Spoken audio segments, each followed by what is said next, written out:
The following is our CS125 final MP presentation. In this app, one can call a method bank teller and deposit, withdraw, and check status of a customer's account. It has two arguments in its main, the bank name and the customer ID. Now we'll run the program. If I press I, it will inquire bank details, and right now the balance amount is $88,000. If I want to withdraw money, I'll press W, and let's say we withdraw $600, and then press I again to inquire bank account details, then it'll be $7,400.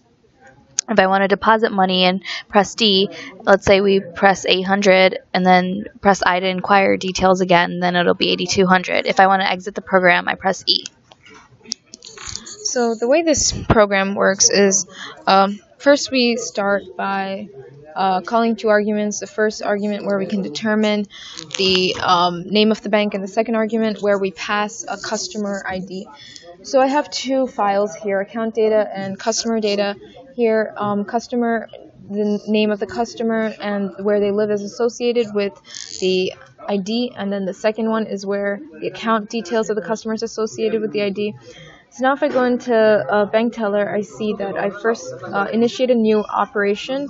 This is our operation class, and I load data. So I basically take the data from account and customer and store it into an array in order to later print my results for the customer ID. So load data works by calling the load data from file. Here we use the delimiter next line. So every time the scanner senses a next line, it will store each of the customer data as a string by itself into an array.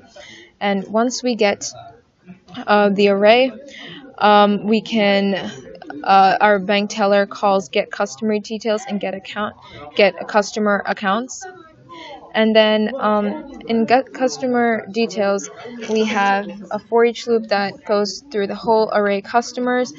And every time we see a semicolon in our data, we split the data here and we store each as a name, the last name, and the address. So you can see we would split this, this, and this. And the same goes for account. We split it.